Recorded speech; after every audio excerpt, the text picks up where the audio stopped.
Buenas noches, estimados emprendedores. Vamos a empezar este nuevo módulo hablando un poco de lo que es tributación y contabilidad para aires y techos. Buenas noches con todos.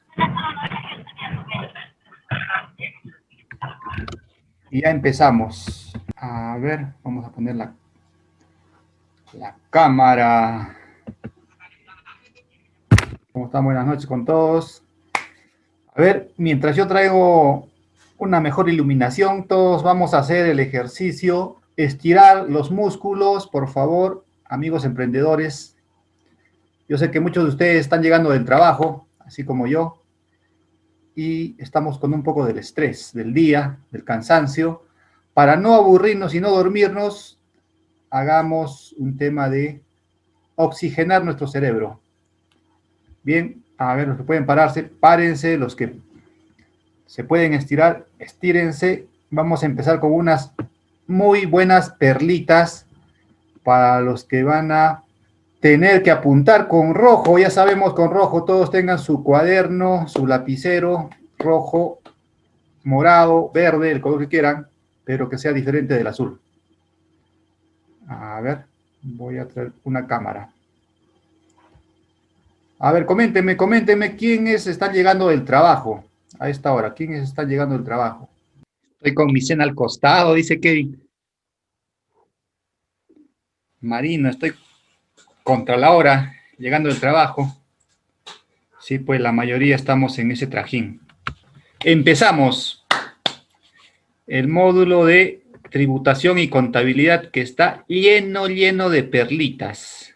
Obviamente vamos a ir en orden, pues nosotros hemos empezado con el módulo 1 de lo que es la gestión y luego el módulo 2 que es la construcción. Ya hemos construido nuestro aire, ya tenemos nuestro departamento listo para vender. ¿Qué impuestos tenemos que pagar, amigos emprendedores?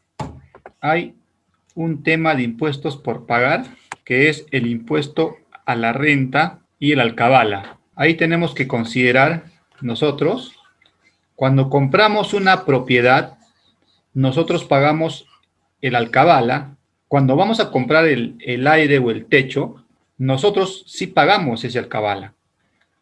¿Cuánto es el alcabala? Es el 3% de el precio total, descontando 10 unidades impositivas, 10 unidades tributarias impositivas, que son 43.000 soles. Es decir, si nosotros vamos a comprar el aire en 50.000 soles, descontamos 43.000 soles y de los 7.000 soles restantes vamos a pagar el 3%. Ese pago de alcabala se hace en la municipalidad del distrito. Eso es cuando nosotros compramos una propiedad. Ahora, muchas veces, de ese 50.000 soles, hay que pagar el impuesto a la renta que va a pagar el vendedor. El vendedor tiene que pagar un impuesto a la renta por la venta de su azotea, de su techo. Yo tuve un caso que el aire lo compramos en 100.000 soles y tenía que pagar, ¿cuánto? 5.000 soles, el 5%, que es el impuesto a la renta. Es lo que nos dice la ley. Tú pagas el 5% como persona natural del ingreso que vas a tener, menos los costos y gastos. Pero si nosotros tenemos un aire independizado, prácticamente no tenemos gastos. ¿Cómo sustentamos gastos si no tenemos? Si es una casa que hemos construido, es un techo que estamos vendiendo, la azotea la estamos vendiendo, ¿y qué hacemos, no? ¿Quieren saber la primera perlita de la noche? Yo creo que sí. Imagino que muchos tienen esos casos, ¿no? ¿Quién paga ese impuesto a la renta? El vendedor no va a querer asumir. No va a querer pagar 5.000 soles de impuesto a la renta. De 50.000 soles no va a querer pagar 2.500 soles de impuesto a la renta, ¿no? En realidad es un dinero que se va sumando Y duele pagar pues ese monto, obviamente. Pero como todos ustedes están acá en este curso, y no es un curso, es un masterclass, porque les va la primera perlita de la noche. Nosotros, para que no se nos caiga el negocio, porque en ese momento se puede caer el negocio, porque él va a decir, no, yo no puedo pagar tanto, asúmelo tú, págalo tú, porque tú me has dicho que me vas a pagar 100.000 y yo quiero recibir los 100.000. Se puede caer el negocio. Y a ti te vas a generar un sobrecosto si tú asumes ese pago. Entonces, ¿qué vamos a hacer ahí? Vamos a hacer una tasación, amigos. Apunten con rojo. Nosotros vamos a mandar a tasar esa azotea, ese aire, ese techo. ¿Cuánto nos cuesta una tasación? 300 soles aproximadamente. La tasación va a indicar que esa azotea vale 30.000, 40.000 soles. Nosotros vamos a pagar por esa azotea 100.000 soles. Entonces, descontamos los costos, que va a ser sustentado por una tasación, y de esa diferencia se va a pagar el 5%. Es decir, ya no pagamos de los 100.000, sino pagamos de los 50.000. ¿Vamos a ahorrar cuánto ahí? Bueno, no nosotros, vamos a ahorrar al vendedor, y de repente, si nosotros hemos tenido el compromiso de asumir ese gasto, nosotros vamos a ahorrar 2.500 soles. ¿Qué les parece? ¿Una muy buena perlita? Claro que sí. Eso es dentro de lo normal, dentro de lo legal, con un sustento que tú tienes, que es la tasación, o que tiene el vendedor. Ahora, les comento algo. El pago del impuesto a la renta es un pago definitivo. O sea, no tiene vuelto, no puedes retraerte, o sea, ya. Entonces, lo que les comentaba, ¿no? El impuesto a la renta de segunda categoría, cuando uno vende una propiedad, es un impuesto definitivo. Esto quiere decir que luego de eso, ya no hay vuelta atrás, ya no hay multas, ya no hay un tema de que te puedan escarbar por ese pago. Entonces, ¿qué pasa? Cuando uno declara, porque es una declaración jurada, a cuánto está ganando de ese negocio cuando vende una propiedad, un aire, uno puede declarar que le ha costado básicamente 90.000 y lo está vendiendo a 100.000. O sea, básicamente está pagando un impuesto a la renta de 500 soles, ¿no?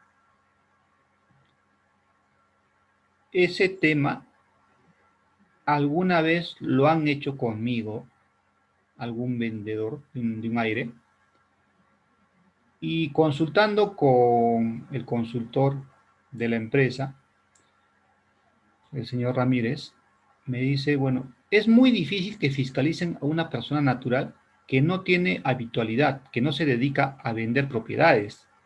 Pues los que te venden un aire, un techo, generalmente son personas que tienen su casa, están viviendo ahí, trabajan de forma dependiente o tienen un negocio, pero no tienen nada que ver con la compra-venta de propiedades. Entonces, difícilmente los van a fiscalizar. Pero ¿hay un riesgo? Sí, porque pagar 500 soles de una venta de 100.000 soles, ejemplo, o de una venta de 80.000, 70.000 soles, se puede hacer, pero es un riesgo, ¿no? El riesgo posiblemente no cae hacia ti como gestor o como comprador, pero cae sobre la persona que te está vendiendo. ¿Esto funciona? Sí funciona.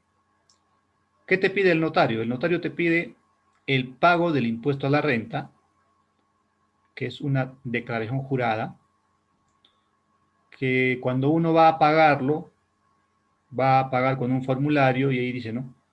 En base a qué monto vas a pagar y tienes que pagar el 5%.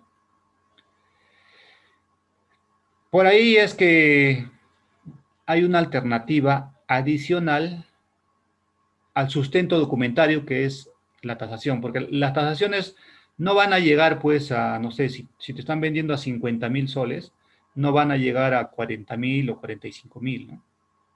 Difícilmente. Entonces, por ahí puede funcionar lo otro, sí. Va a depender mucho de la persona que te está vendiendo. Pues con él, al final del negocio, tú tienes que conversar, ¿no? Vamos a ir ya a firmar la escritura pública de compra-venta definitiva y tú vas a pagar el alcabala y el señor le vas a indicar, ¿no? Usted tiene que pagar el impuesto a la renta.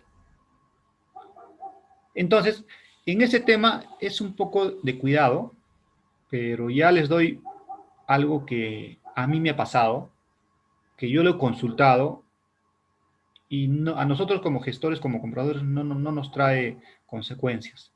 Posiblemente al vendedor sí, en caso que sea habitual, ¿no? Que él se dedique a la compra-venta de propiedades, ahí sí.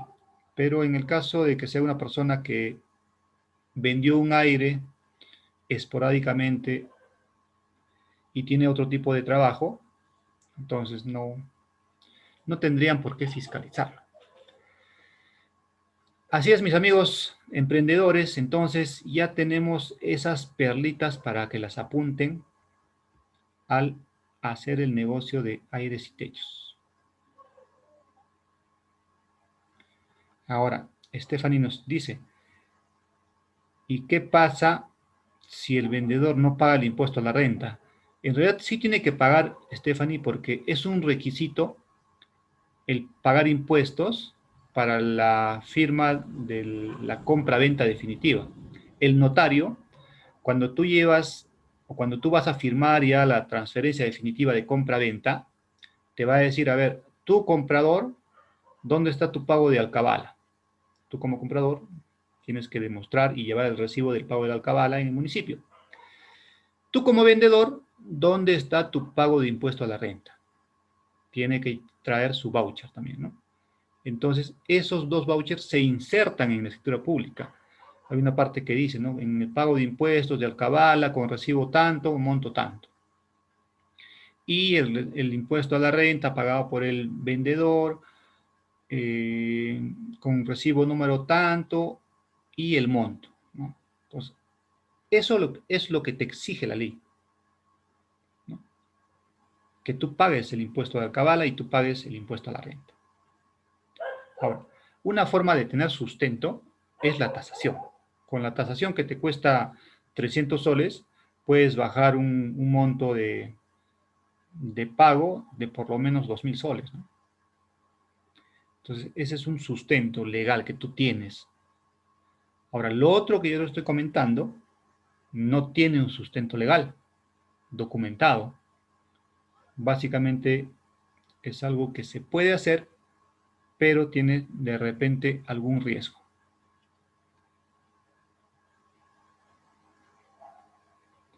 Bien. Ahora, en realidad, ¿quién tendría que asumir la tasación? Va a depender de cómo lo han negociado al principio, ¿no? Generalmente estos puntos no se conversan al principio, ¿no? Yo entiendo eso, porque uno va, negocia el precio, negocia el tiempo, negocia que la propiedad se sanee, se independice, y cuando llegamos a la compra-venta definitiva, ahí es el tema de pago de impuestos, ¿no? Y hay personas que no saben que tienen que pagar el impuesto a la renta, ¿no? Y van donde el notario a firmar la escritura pública y el notario le dice, ¿no? Vaya a pagar usted su impuesto a la renta y usted vaya a pagar su alcabala. Ese es el detalle. Entonces, ¿cuándo lo mencionamos? Yo diría que se mencione antes de firmar la escritura pública definitiva. Porque si lo mencionamos al principio, el vendedor te va a decir, no, yo no puedo asumir eso más, yo no puedo pagar tanto.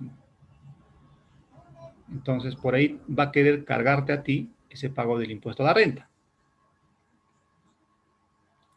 Pero si nosotros omitimos esos impuestos que son por ley, entonces se supone que cada uno paga el impuesto que le corresponde, ¿no? Y eso nos va a indicar el notario. Por ahí va que el tema que nosotros en el camino ya podemos darle la alternativa, ¿no? El notario, bueno, le ha dicho que usted pague, no sé, ¿cuánto es la compra-venta? 50.000 soles, ¿no? Entonces vaya a pagar usted el 5%. Pero por ahí uno le puede sugerir, ¿no? Bueno, ya, porque sí me ha pasado, ¿no? O sea, me ha pasado que no quieren pagar el monto. Entonces uno le sugiere, ¿no? ¿Por qué no hacemos una tasación, una alternativa que se puede dar para que ya no pagues los 2.500 soles, si es 50.000 soles la compra-venta, y ya solamente pagues, no sé, 1.000 soles, ¿no? Pues la tasación puede salir de repente hasta por 30.000. Y por ahí es que el vendedor va a preferir esa alternativa, ¿no? Entonces, ¿quién asume ese pago? Pues el vendedor. Bien. Así es.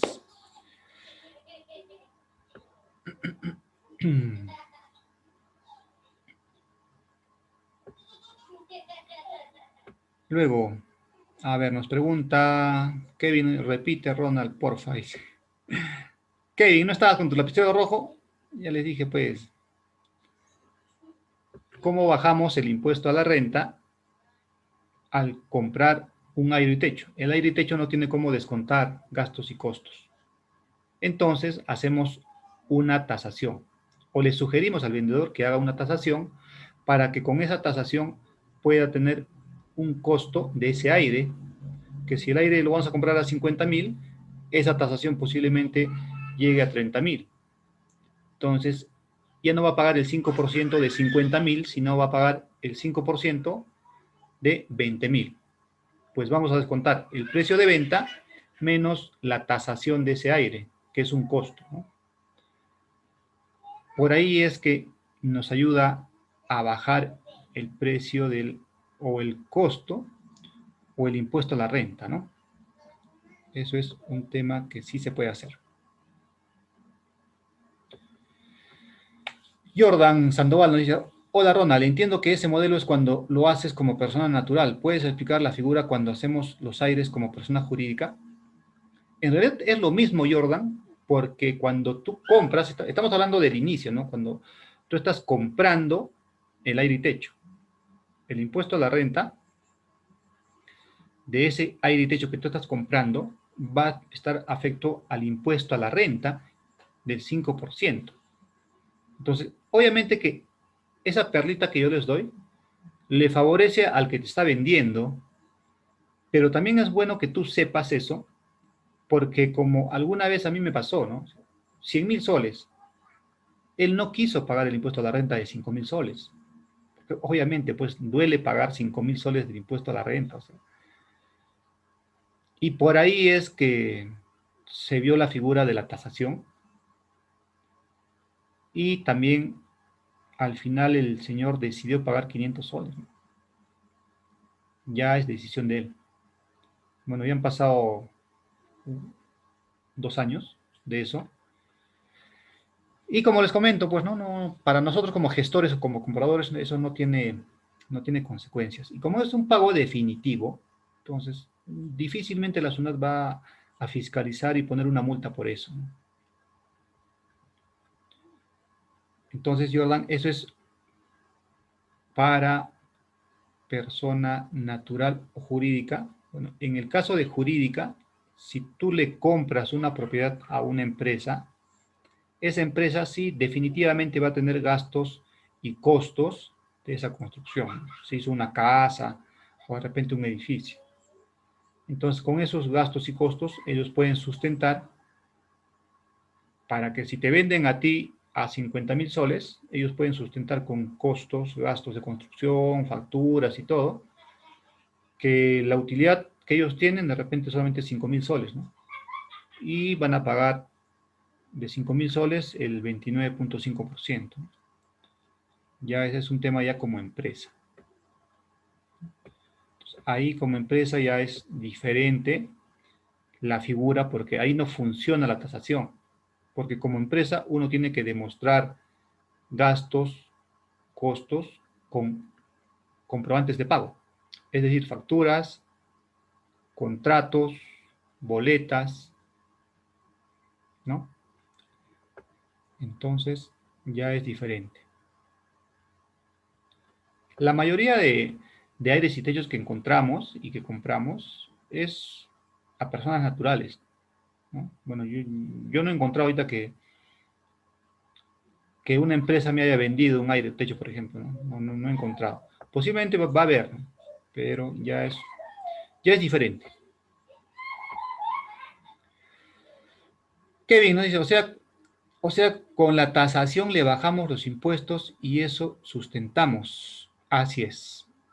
Con la tasación vamos a sustentar un costo de esa construcción, de esa azotea, de ese aire.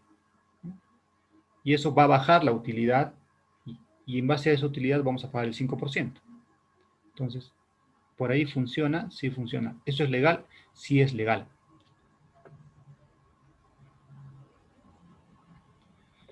Bien, Stephanie nos dice, entonces, ese planteamiento se lo manifestamos al inicio de la negociación para que no se piense que le estamos sorprendiendo. En realidad, como les repito, no. Al principio no, porque él te va a cargar o va a querer que tú asumas ese impuesto. Entonces, básicamente es un impuesto que por ley le corresponde pagar a él y por ley a ti te corresponde pagar el alcabala. ¿La tasación lo asumimos nosotros? No, tampoco. Lo asume el vendedor, porque él es el beneficiado directo. Correcto. Javier nos dice, eso se haría para ahorrar. Normalmente debería pagar su 5%. Claro, es el 5% de la compra-venta. El 5% de 50.000. Yo compro un aire a 50.000, 5%. Pero con la tasación ya no va a ser 50.000, va a ser 50.000 menos el precio de tasación. Entonces ahí sí vamos a bajar bastante ese pago de 5%. Ciro nos pregunta, ¿cuánto tiempo demora una tasación? Una tasación demora 2 días.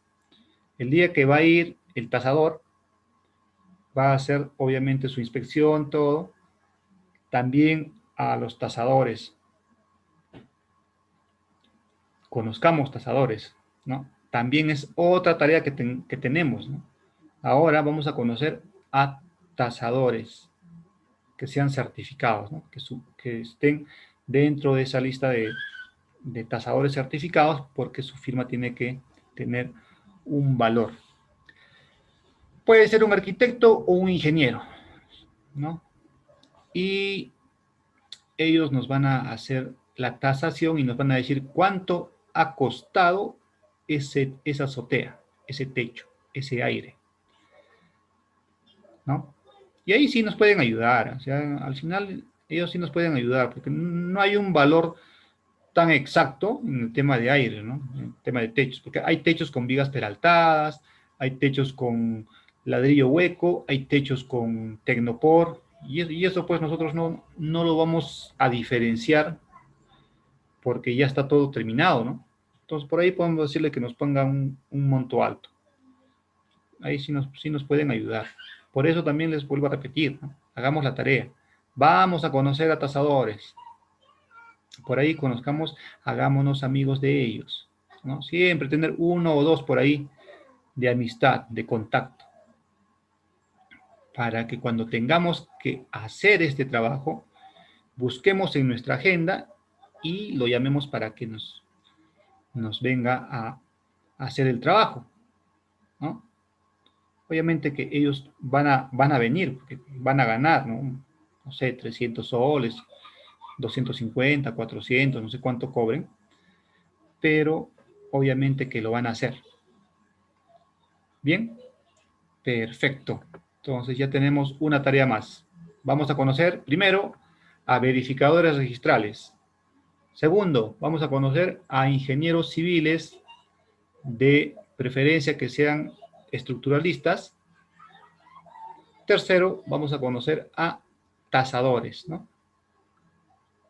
Entonces, a esos tres profesionales los tenemos que conocer.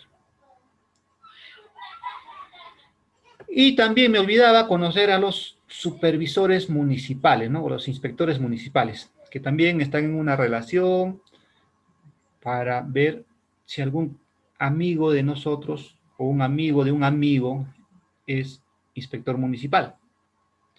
Porque recordemos en el módulo pasado que yo les dije, la perlita que les di, nosotros podemos elegir al inspector municipal, ¿no? Ya no es como antes que el municipio te lo imponía. No, nosotros ahora podemos elegir. Así es que ya sabemos a conocer, a ampliar nuestro círculo de amigos, amigos que nos den conocimiento, amigos de los cuales nosotros podemos apalancarnos para mejorar nuestro negocio. Edu nos dice, antes de elevarlo a escritura pública, ¿verdad? Claro, cuando firman la minuta, llevan la minuta al notario, antes de elevarlo a escritura pública, el notario les va a pedir, ¿no? ¿Dónde está tu pago de alcabala y dónde está tu pago de impuesto a la renta? Entonces, para eso ya tenemos que tener esos pagos. Bien, entonces, así es. Vicente nos dice quiénes hacen la tasación, puede ser arquitectos o ingenieros. Perfecto, ya. Entonces, ya sabemos el tema del impuesto a la renta, cómo vamos a hacer más rentable nuestro proyecto. Porque hay casos, ¿ah? Hay casos que nosotros ya por agarrar ese aire, decimos, bueno, ya, usted no va a pagar nada, le dicen, ¿no? Solamente va a recibir su plata y no paga nada. Y cuando llega al notario a hacer la compra-venta definitiva, ya el impuesto a la renta, ¿no? Pucha, y él te dice, pero tú me dijiste que no iba a pagar nada, ¿no? Ni la escritura pública iba a pagar, ni la minuta, ni el abogado, nada. Entonces ahí, pues te toca asumir a ti. Pero como tú ya sabes esta técnica, ¿qué vas a hacer? Vas a decir, bueno, señor, vamos a ir a pagar y le haces pagar 500 soles, ¿no? Así es, mis estimados amigos, eso es una perlita para que tengan y puedan hacer más rentable su proyecto. Bien, a ver, por ahí nos pregunta, ¿qué pasa si el propietario nunca paga el impuesto a la renta? ¿Lo obliga el notario? Sí, porque el notario, como les vuelvo a repetir, no va a redactar la escritura pública mientras no haya ese pago de impuesto a la renta. O sea, porque es un requisito de ley. Para hacer la compra-venta de una propiedad, tiene que estar pagado el autovalúo de ese año, el impuesto a la renta por parte del vendedor y el impuesto de alcabala por parte del comprador. Entonces, ya sabemos cómo funciona el tema. Bien. El otro pago que hay, es el autovalúo, ¿no? ¿Qué pasa con el autovalúo? Pues el autovalúo lo tomamos de la propiedad matriz, ¿no? Entonces, la propiedad matriz ya tiene que estar pagado su autovalúo. Eso es importante.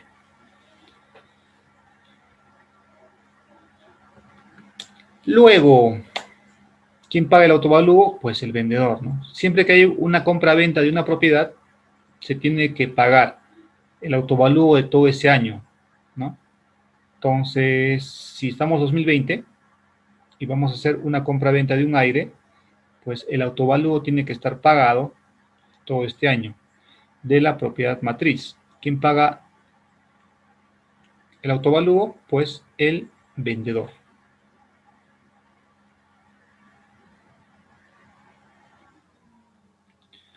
Bien. A ver. Javier nos está preguntando, a ver, el precio de venta 50.000, el impuesto a la renta 5%, que sería 2.500, ¿correcto? El precio de tasación,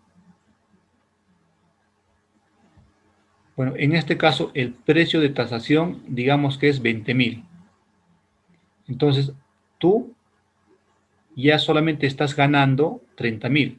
¿Por qué es la tasación? La tasación es cuánto te costó hacer ese techo, esa azotea, ¿no? Esa losa. Entonces, digamos que la tasación te dice, te ha costado 20.000. Entonces, nosotros ahí tenemos que hacer la fórmula, ¿no? Para el impuesto a la renta. ¿Cuánto yo recibo? 50.000. Menos lo que me costó, que es 20.000. Entonces, ¿cuánto estoy ganando? Estoy ganando 30.000. ¿No? Entonces, el impuesto a la renta viene de ahí, ¿no? De tus ganancias. El 5% de lo que tú estás ganando. Entonces, 50 lo que yo estoy vendiendo. 20 lo que dice la tasación. Estoy ganando 30. De esos 30 yo pago el 5%, que es 1.500. Correcto. Ahora, puede ser que tú vendas a 50. La tasación puede ser 30. Entonces restamos 50 menos 30, estamos ganando 20.000. De esos 20.000, el 5% es 1.000. Pagamos impuesto a la renta, 1.000. Así es, correcto, Javier. Ahora, Jordan nos dice, Ronald, esa tasación se la debo llevar al notario para que haga el cálculo de cuánto corresponde pagar el impuesto a la renta, o directamente el vendedor tiene que colocar esos valores en la plataforma de SUNAT online para pagar los impuestos por enajenación. Claro, por ejemplo, cuando el notario te manda a pagar, básicamente tú vas, y como les repito, ¿no? O sea, tú puedes poner el monto que tú vas a declarar. Es una declaración jurada, sí, pero tú lo haces, ¿no? O sea, no es que la SUNAT te dice, oye, a ver, dame la minuta, a cuánto estás vendiendo, a ver, dame tus gastos. No, la SUNAT en este caso no te dice eso. En este caso tú declaras, ¿no? Voy a pagar el impuesto a la renta por enajenación, 500 soles. Y haces ahora de forma virtual, ¿no? Se puede hacer. Entonces, haces la declaración y pagas. Y ese voucher lo imprimes y lo llevas al notario. Lo que te pide el notario es ese voucher, ¿no? El notario tampoco te tiene por qué decir, ¿por qué has pagado 500 y tenías que pagar 2.000? Entonces tú dices, porque al final eso es lo que yo estoy ganando de la compra-venta, porque construir ese techo, a mí me ha costado, ¿no? Entonces, por ahí es que no tienen por qué hacerte la observación. Lo que la ley te pide es que pagues el impuesto a la renta. Y tú estás cumpliendo con eso. Ahora, Ciro nos dice, hey, he escuchado a personas que en el documento lo ponen un menor precio para pagar menos impuestos. No nos convendría, ¿no? Ese tema lo toco más adelante, pero no. O sea, para nosotros como emprendedores, tanto como personas naturales o como jurídicas, ese es el peor error que cometemos para nosotros. Porque recuerden que al final, cuando nosotros vendamos el departamento, vamos a pagar el 5% de la ganancia.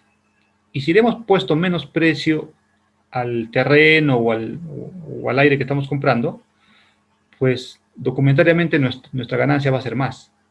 Entonces vamos a pagar más impuestos. Entonces no vuelvan a cometer ese error. Sí, hay muchas personas que hacen eso. Muchas, incluso empresas que hacen eso. Pero no se dan cuenta que a la larga es el peor error que están cometiendo. Bien. Listo. Luego nos comentan, ¿qué pasa si la SUNAT descubre que el impuesto se pagó restando la tasación? ¿Perjudica al comprador? En realidad no. Como les comento, es un pago definitivo.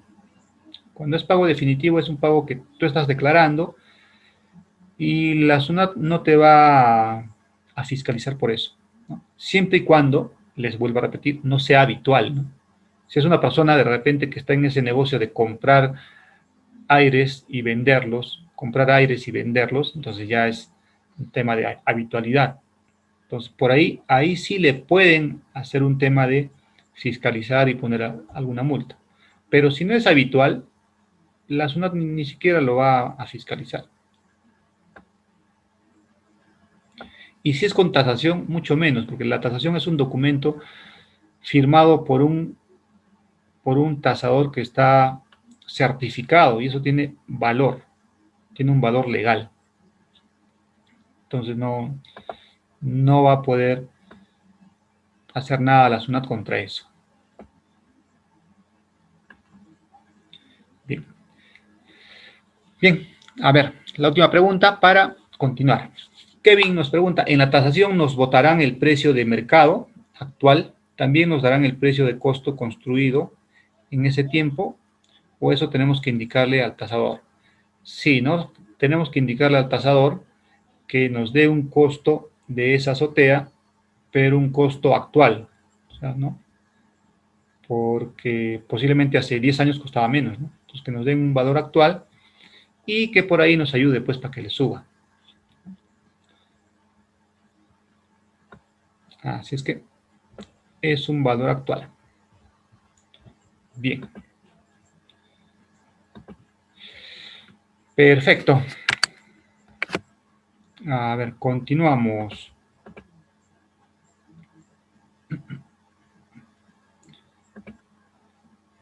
Ahora dice, ¿no? En el tema del impuesto a la renta de aires y techos, no hay un tema de exoneración porque ahí, por ejemplo, ¿qué te dice la ley, no? Te dice la ley, si es tu única vivienda,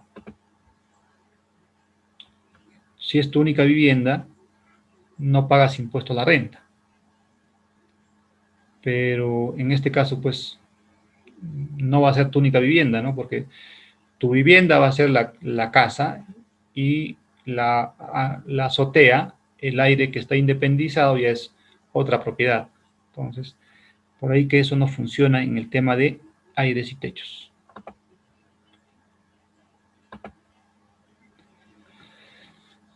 Bien. ¿Qué más tenemos? Tenemos, bueno, el impuesto predial, que ya les indiqué, que tienen que pagar sí o sí los vendedores de todo el año, ¿no?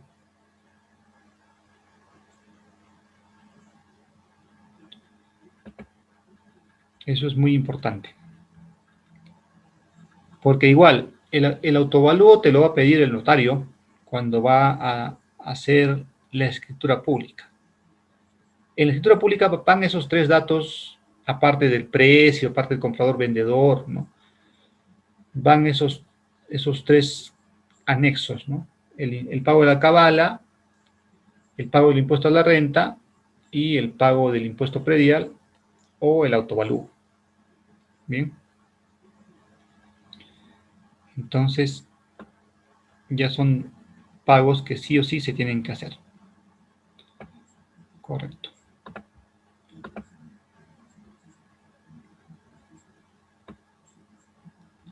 Ya tenemos claro entonces esos puntos. Y ahora vamos a hablar un poco de lo que es el tema de las empresas. ¿No? Ya está claro, ¿no? Está claro el impuesto a la renta que tenemos que pagar cuando compramos la propiedad, ¿no? Va a pagar el vendedor. Ahora, vamos a ver un tema de empresas y también personas naturales cuando nosotros ya hemos construido nuestro aire, nuestro techo, y vamos a vender. Ahora ya estamos en el tema de vendedor, ¿no? Ya estamos listos para vender, vamos a ir al notario, a hacer la compra-venta del departamento, estamos todos contentos porque nos salió el negocio y vamos a pagar el impuesto. ¿Pagamos impuesto a la renta? Sí. ¿Cuánto es el impuesto a la renta? El mismo. Si es persona natural, el 5% de la ganancia. Ahora, muy importante es no bajar el precio al aire que vamos a comprar, ¿no? Tener todo el tema de compra de materiales con boletas. Si somos personas naturales, con boletas.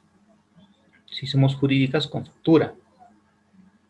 Porque esos son costos directos, que sí son deducibles de impuestos.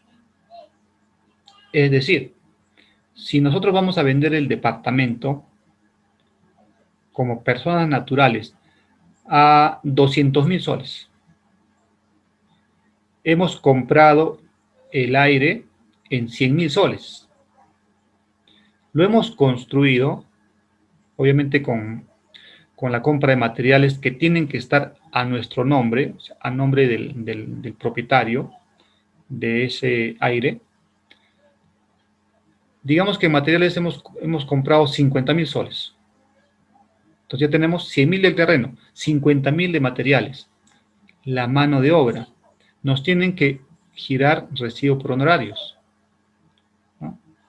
Entonces, por ahí también, ¿cuánto va a ser? Ponle 30.000. Entonces, nosotros lo vendemos a 200. Y de esos 200, nosotros sumamos los gastos. El terreno, en este caso el aire, la azotea, materiales y mano de obra, que suman 100 más 50 más 30 son 180. 180 menos 200 es 20. Estamos ganando 20.000. De esos 20.000 nos tenemos que pagar el 5%. ¿Cuánto es el 5% de 20? Bueno, es 1.000. Eso tenemos que considerar nosotros como impuestos al terminar el negocio, ¿no? O sea, al vender el aire construido como departamento y tenemos que ver bien los documentos que firmamos. Tenemos que tener un contrato con el maestro de obra, con el ingeniero o con la empresa que vamos a hacer la construcción, ¿no? Si lo hacemos con una empresa, bueno, la empresa nos tendrá que dar boleta, ¿no? Como somos personas naturales, nos tendrá que dar boleta. Todo eso son gastos para nosotros para no pagar el 5% del monto total. Perfecto. Bien, ¿eso está claro? Espero que sí. Ahora, ¿qué pasa como persona jurídica? Ya como persona jurídica, si tú has comprado el aire como empresa, ya genial, ustedes son emprendedores, ya han hecho su empresa, ya están en el camino de buscar aires y techos, han encontrado uno y lo han comprado. Entonces, cuando tú compras como persona jurídica, es lo mismo, pero ahí ya puedes adicionar gastos adicionales, ¿no? Como por ejemplo, gastos indirectos. La empresa puede ser que tenga una oficina. El alquiler de esa oficina, pues es un gasto. Puede ser que la empresa tenga una persona o dos personas en planilla. eso es un gasto. Puede ser que la empresa alquile un carro, eso es otro gasto. Y así vas teniendo gastos que son relacionados al negocio, ¿no? Aparte de los costos. ¿Qué son los costos? Los costos son el terreno, los materiales y la mano de obra. Costos directos. Esos son costos. Todo lo relacionado directamente a la construcción, al negocio. Y los gastos son lo indirecto, ¿no? Por ejemplo, el pago al notario para hacer la escritura. Ese es un gasto. Y todo eso, pues, te va sumando gastos, gastos, costos, gastos, costos, y al final, como empresa, como persona jurídica, lo mismo, ¿no? Digamos que tú has vendido a 200.000, has comprado en 100 el terreno o el aire, mano de obra has pagado 50 o materiales 50 y mano de obra 30. Todo eso con factura. Puede ser esa empresa. Y aparte tienes unos gastos adicionales, ¿no? Entonces, como empresa, como tienes gastos adicionales, tu ganancia ya no va a ser 20, ¿no? Porque vas a tener gastos adicionales y tu ganancia de repente va a ser 10. De esos 10.000, ya tú tienes que pagar el 29.5% de impuesto a la renta. Bien.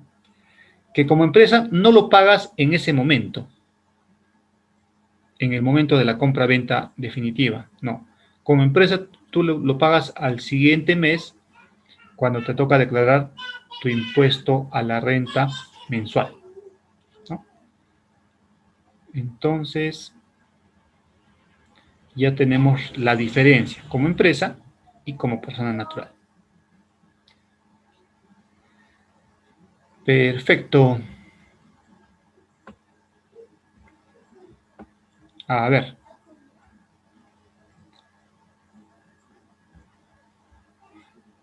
¿Quieren o no quieren una perlita por ahí? Perlita. ¿Quién dice yo? ¿Quién dice yo para la perlita adicional? Ciro. Bien. Stephanie. Carlota dice. Bien, bien, vamos. Tenemos 28. Acá tienen que contestar 28.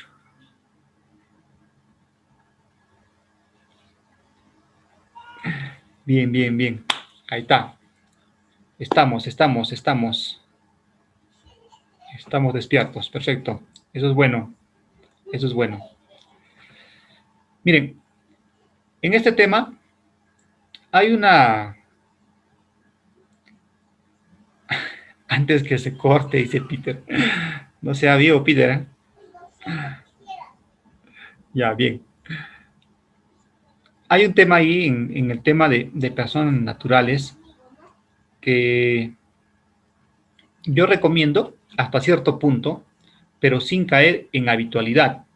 Recuerden esto, ¿eh? Nosotros, como personas naturales, solamente podemos vender 2 propiedades al año, ¿no? Y al siguiente año ya no volvamos a vender 2 propiedades. Y al siguiente año 2, y así. Porque eso se llama habitualidad para la SUNAT. Entonces, si nosotros vamos a estar en este negocio, hagamos el primer año, para empezar, ya 2 ventas como persona natural. Y ya para el siguiente año o para la siguiente venta, ya hagámoslo como empresa. Esto como recomendación. Porque si la SUNAT descubre la habitualidad, aparte que te va a poner una multa, te va a hacer pagar como empresa el IGB y el impuesto a la renta. Por eso mejor hagamos el negocio pensando a futuro. Ya. A ver, la perlita. ¿Qué pasa como persona natural? Como persona natural, nosotros podemos activar nuestro RUC en segunda categoría. Bien. Porque cuando nosotros vamos a vender el departamento, vamos a tener que activar también nuestro RUC en segunda categoría. Y todos tenemos un RUC ya preestablecido en la SUNAT, que como persona natural empieza en 10, luego sigue tu DNI, y el último número puede ser de 0 al 9, cualquiera de esos dígitos. Entonces, nosotros para vender ese aire o ese departamento que vamos a construir, para pagar el impuesto a la renta, se tiene que activar ese RUC, solamente por esa venta, nada más. Bien, pero ¿qué pasa si nosotros activamos ese RUC al principio? Cuando nosotros compramos el aire, activamos ese RUC en segunda categoría y empezamos a pedir factura por todos los gastos que hacemos, ¿no? ¿Es posible? Sí, porque ya vamos a tener activado nuestro RUC en segunda categoría, no en tercera categoría. O sea, acuérdense de esto. Activamos nuestro RUC en segunda categoría y empezamos a pedir facturas. Nos van a dar factura, ¿no? Materiales, posiblemente cuando compremos útiles de escritorio que son necesarios, ¿no? Un cuaderno para llevar los apuntes, lapiceros, el tema del alquiler de una oficina, el tema de alquilar un vehículo, el tema de tener algunos gastos de representación, por ejemplo, que sí nos van a sumar a gastos, ¿eh? Prácticamente vamos a actuar como empresa, prácticamente. Entonces, todo eso vamos a sumar como gastos. Costos más gastos. Entonces, documentariamente, nosotros vamos a tener de repente ya no una utilidad de 20,000, sino como una empresa. Nuestra utilidad va a ser 10,000. Y de esos 10,000 vamos a pagar el 5%. Pero como les vuelvo a repetir, eso solo funciona cuando tú no eres habitual. O sea, tienes que hacer una venta y una segunda venta. Luego ya tienes que pasar a ser empresa, ¿no? Entonces, por ahí va la perlita de esta noche también.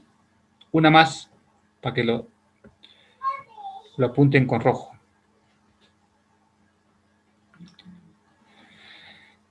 Bien, bien, bien. Stephanie nos dice, entre la tercera y segunda categoría, ¿qué se diferencian? ¿Existe alguna contraparte en la segunda categoría al inicio del proyecto? En realidad, no. ¿Qué pasa? Cuando uno es segunda categoría, sigue actuando como persona natural, ¿no? Sigue actuando como persona natural. Cuando uno es tercera categoría, ya actúa como empresa. Así sea tu RUC 10. Si tú te activas tu RUC 10 en tercera categoría, ya todo lo que es tercera categoría es como empresa, ¿no? Yo me acuerdo que uno de mis primeros negocios hace muchos años, yo activé mi RUC 10 y estuve como empresa, estuve en tercera categoría y pagaba como empresa, tributaba como empresa, tenía los PDTs, tenía los libros contables, tenía todo como empresa. Solamente que mi empresa se llamaba Ronald Benavides Arión, o sea, mi nombre, ¿no? Dante Ronald Benavides Arión. Mi RUC empezaba con 10, ¿no? Entonces, el activar en tercera categoría, no, pues no, obviamente va a ser un error terrible. Por eso, apunten con rojo. Si se activan desde el principio, con RUC, actívense en segunda categoría. Bien. Y ahí No es que tú vas a actuar como empresa porque ya tienes RUC. No. Vas a actuar como persona natural en segunda categoría. Bien. A ver, Kevin nos dice, el impuesto a la renta mensual es de todo el costo o venta. Si lo vendiste a 200,000, sería el 1% a 1.5% de esos 200,000. Sería 2,000. En realidad, no, Kevin, porque estás actuando como persona natural con RUC 10. Entonces, ahí no funciona o no aplica, mejor dicho, el tema que tú hagas las declaraciones mensuales. No, tú sigues siendo persona natural con RUC 10 en segunda categoría. Lo que tú mencionas es en tercera categoría, ¿no? En tercera categoría, tú puedes pagar un impuesto a cuenta del 1 o 1.5% mensual de tus ventas netas. Entonces, básicamente, si en el mes de octubre has vendido 200, si es el 1%, vas a pagar 2,000. Al siguiente mes, octubre, noviembre, no has vendido nada, no pagas nada. Diciembre, has pagado o has vendido 10,000, pagas el 1%. Bien. Pero al final, como empresa, al final, en marzo, cuando tú vas a pagar el impuesto a la renta, ese impuesto a la renta vas a pagar el 29.5% de tus ganancias. Y ese 1% que has pagado mensualmente es un pago a cuenta. Entonces, por ahí hay que tener cuidado, ¿no? Eso es en temas de personas jurídicas, tercera categoría. Entonces, para no confundirnos, vamos a actuar como persona natural en segunda categoría y vamos a seguir siendo personas naturales para efectos de impuesto de renta y vamos a pagar el 5% de la ganancia.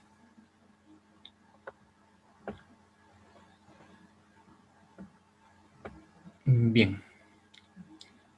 Ahora, Yorra nos dice, cuando se construye el aire como persona jurídica, este saldría como departamento de estreno, ¿verdad? Por lo que su primera venta estaría afecta al IGB. Entiendo que si se independiza como persona natural, ya no sería de estreno y no aplica el IGB a la venta de ese departamento. A ver, si nosotros hacemos la compra del aire como empresa, ya todo funciona como empresa, ¿no? Las compras de facturas con IGB, los gastos con IGB, todo con IGB. Y al vender, también vendemos con IGB. Que no es lo mismo, vuelvo a repetir, no es lo mismo que tú actives tu RUC en segunda categoría. No eres persona jurídica, sigues siendo persona natural. Entonces, las facturas que a ti te den con IGB, a ti no te van a servir como IGB, solamente te van a servir como gasto, ¿no? Es un gasto o un costo. Y el IGB no te sirve, porque cuando tú vendas como persona natural, solamente vas a pagar el 5% del impuesto a la renta. Nada más. Bien, espero que esté claro. Y si no, me lo preguntan. ¿Y por qué les menciono esto como perlita, no? Porque cuando tú tienes activado tu RUC en segunda categoría, puedes pedir facturas, puedes tener gastos, ¿no? Facturas por gastos. Y eso pues va a hacer que tu rentabilidad ante la SUNAT pues sea menor y pagues menos impuesto, ¿no? Por ahí es el tema.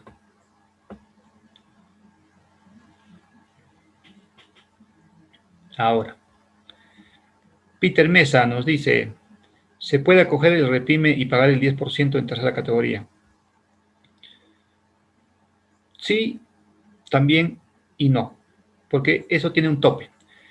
Pero ya eso lo vemos, porque la tercera clase ya hablamos de IGB y impuesto a la renta, ya más profundo, y ahí tocamos el tema de los REPYME. No te preocupes, Peter.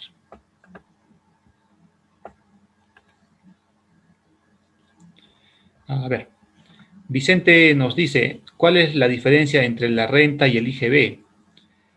El IGB es el impuesto general a las ventas, que es el 18% de la venta, de la factura o de la boleta que tú emites, ¿no? Y el impuesto a la renta es básicamente de la ganancia que tú tienes, pagas el 5%, ¿no?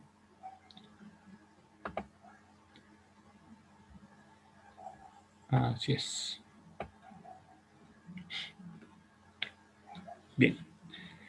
Ciro nos dice, también incluiría como gasto el pago de la rentabilidad de los contratos de mutuo que se hace con los inversionistas en caso de segunda categoría.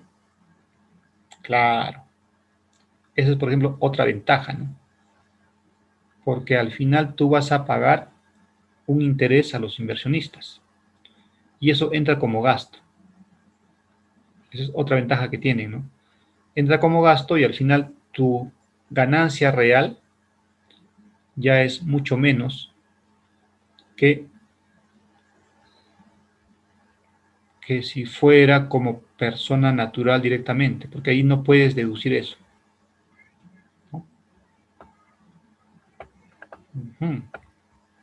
Muy buena pregunta, Ciro. Sí, es cierto. Por ahí es que nosotros tenemos que ver el tema bien claro, ¿no? Cómo vamos a planificar nuestro negocio, ¿no? Pero como les vuelvo a repetir, esto que no sea habitual, ¿no? Porque a veces, bueno, voy a hacer uno más así, uno más, la SUNAT no se dio cuenta, ¿no? No me han llamado, no me han notificado. Entonces ya vamos, en un año vendemos dos, al siguiente año queremos seguir haciendo lo mismo, vendiendo dos. Entonces, la SUNAT no te va a llamar en el momento que vea tus compras-ventas en ese año. No, te va a llamar después de 4 años, después de 5 años, cuando esté a punto de vencer o de caducar el tema de la fiscalización. Entonces, definitivamente yo les recomiendo que desde ya, todos ustedes que aún no tienen su empresa, constituyan su empresa. Si tienen la visión de entrar en este negocio o en otro negocio, puede ser, no sé, remates judiciales, aires y techos, lotización, compra de casas con hipoteca, o no sé qué otros negocios pueden tener en mente, ya tienen que constituir su empresa, ¿no? Eso es importante. Por ahí que nosotros de repente, no, cuando ya tenga el negocio lo hago, ¿no? Ya cuando encuentre el aire lo voy a construir mi empresa.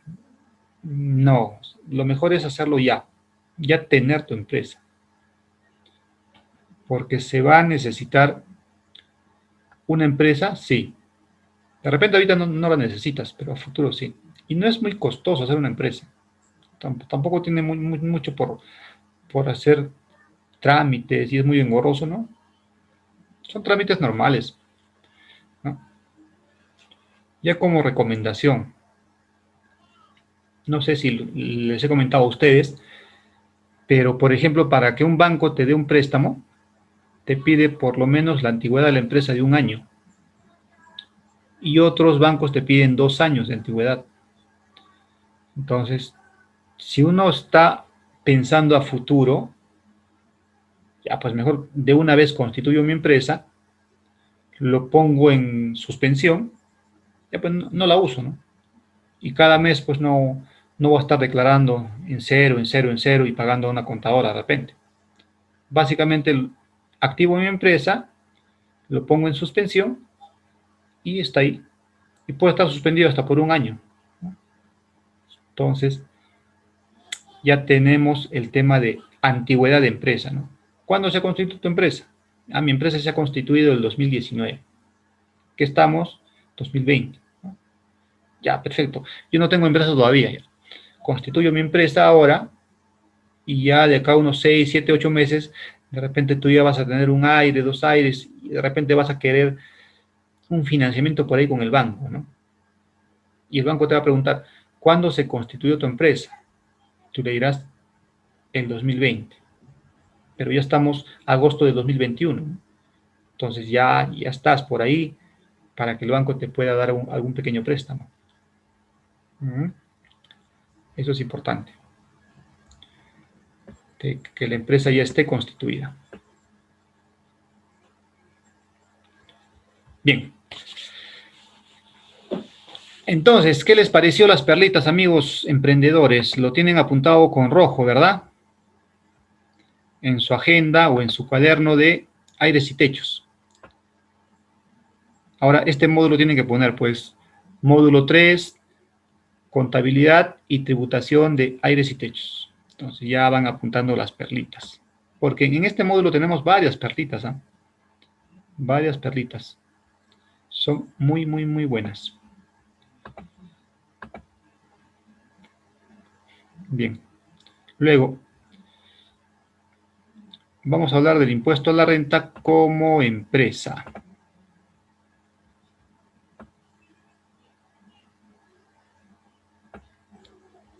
A ver. Por ahí.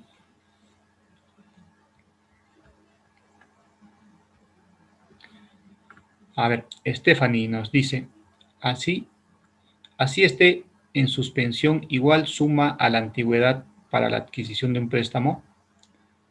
En realidad, sí. ¿Por qué? Porque la SUNAT, lo que te va a pedir para la SUNAT, digo, el banco, lo que te va a pedir para darte el préstamo, te va a pedir tus 3 últimos PDTs.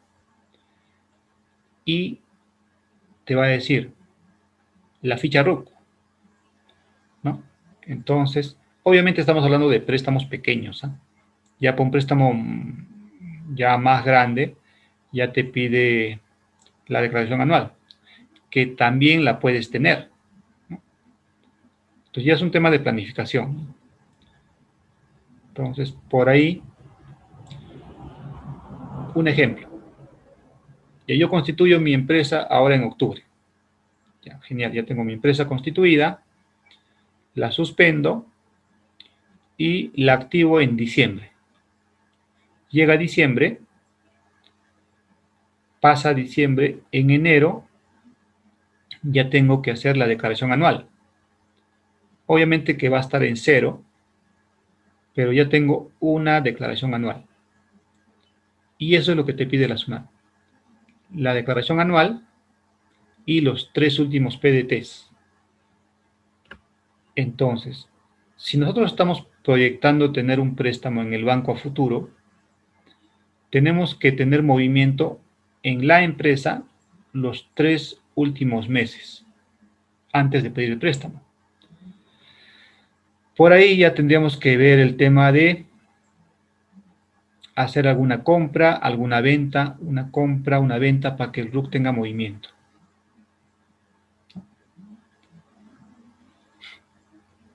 Hablando de eso, les comento un caso, ¿no? Un caso. Siempre hay familiares que compran y van a construir, por ejemplo, ¿no?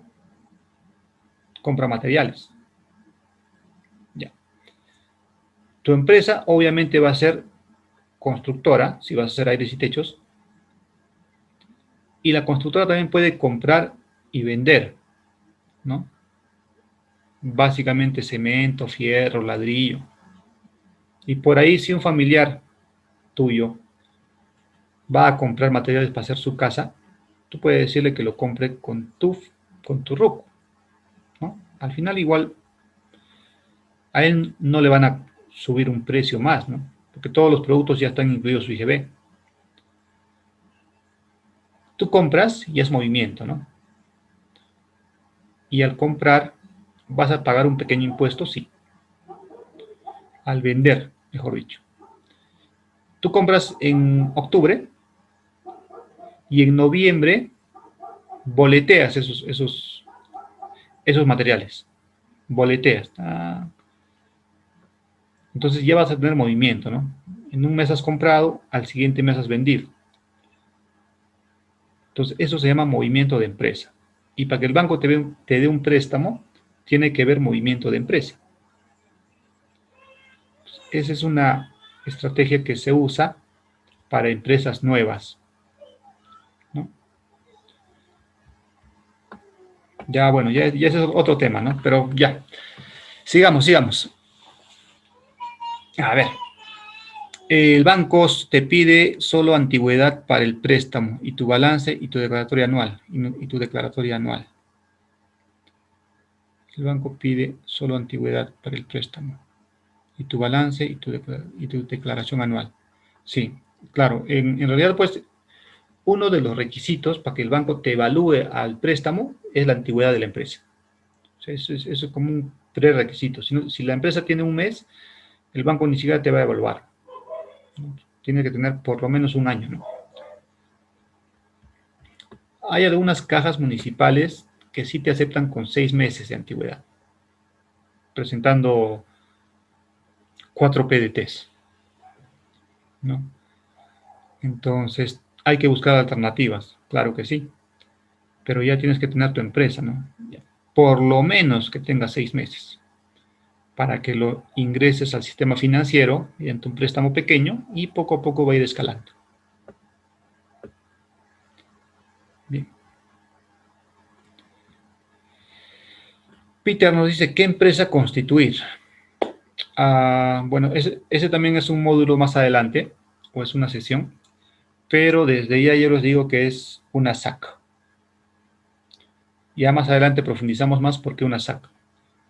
Aquel que les diga lo contrario, que vuelva a estudiar. Básicamente puede estar equivocado, ¿no? Entonces, a nosotros, al menos en el tema de construcción, nos conviene hacer una SAC.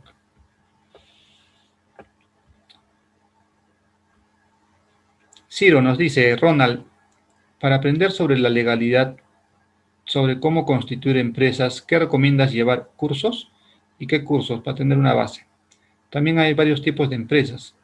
SA, SAC, IRL, sí, SRL, sí. Sí, pues felizmente ustedes están en este curso y la siguiente clase ya vamos a hablar de empresas. La siguiente clase vamos a hablar de la constitución de empresas, por qué una SAC, qué es una SAC, qué es una IRL, cuál les conviene a ustedes, por qué les conviene la SAC y ya vamos a detallar más. Bien, eso lo vamos a hablar el día jueves. Así es. Y no necesitas llevar un curso a profundidad de cómo constituir una empresa en realidad, porque de eso se encargan los notarios, ¿no? Los abogados de las notarías. Pero lo que tú tienes que saber, sí, es qué te conviene constituir, ¿no? Y por qué beneficios tiene, ¿no? Así es. Bien. Listo. Creo que ha sido una noche provechosa para todos. Hemos aprendido muy buenas perlitas.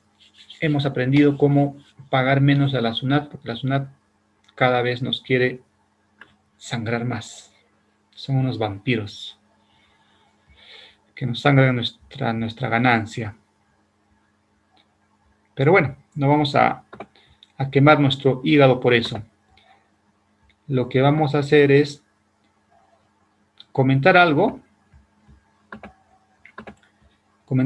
que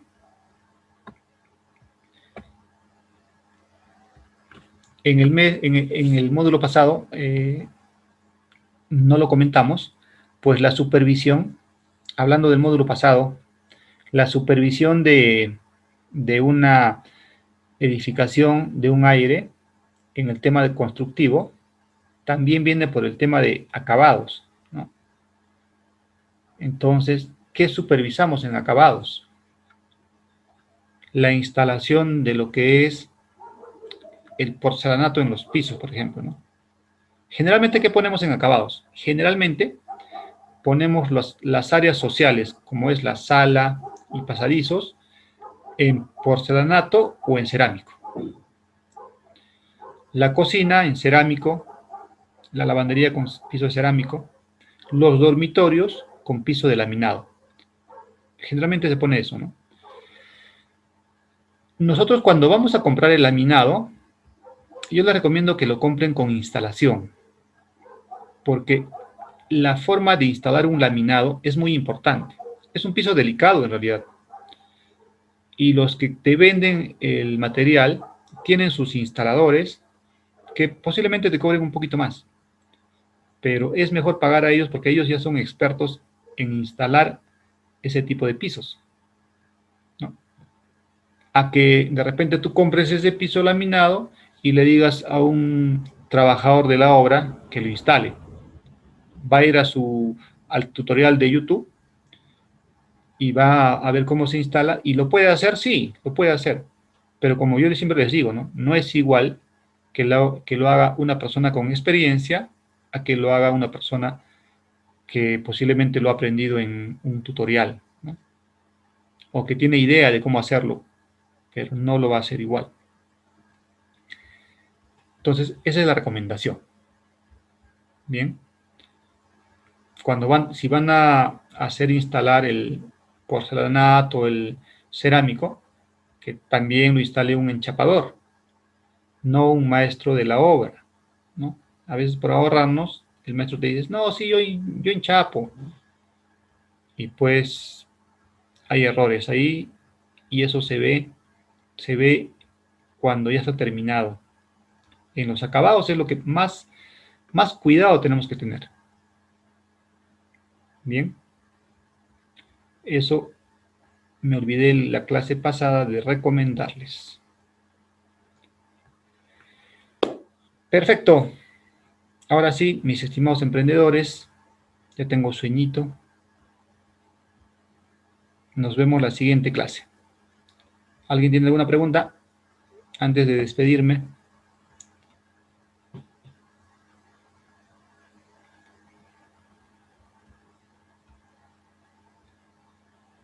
A ver. Leoncio tiene la mano levantada. No sé si de ahorita o hace rato.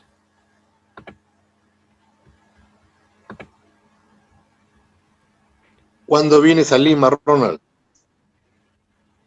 Ah, ¿cuándo voy a Lima? De repente para enero y febrero. Uno de esos meses voy a Lima porque sí me están llamando allá, me están llamando para evaluar unos proyectos inmobiliarios. En Lima hay bastante mercado. Lima es una ciudad bastante grande, muchas oportunidades allá. Hay aires, hay techos para hacer, hay proyectos inmobiliarios por hacer. Es, es la ciudad de las oportunidades, como dicen, ¿no? Sí, estaba pensando ir en enero o en febrero. Que pase un poco esto de la pandemia. Definitivamente. Ahí los que están en Lima ya nos vamos a conocer. Y vamos a hablar de negocios. Bien.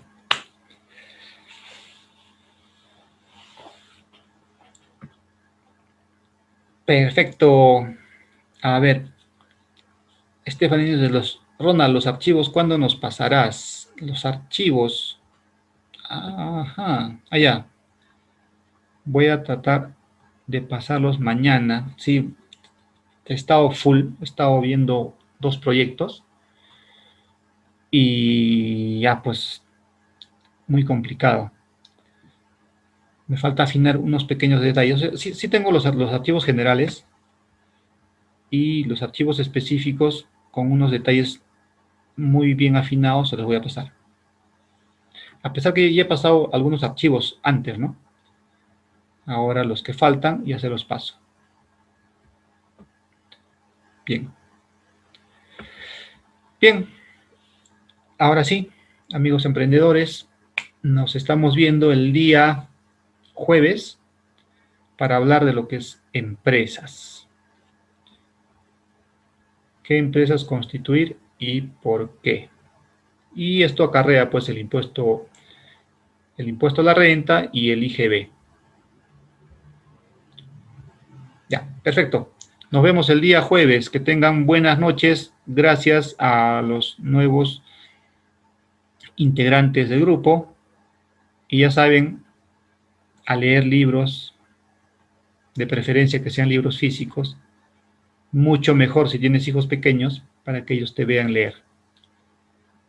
Y obviamente también hacer un poco de ejercicio, ¿no?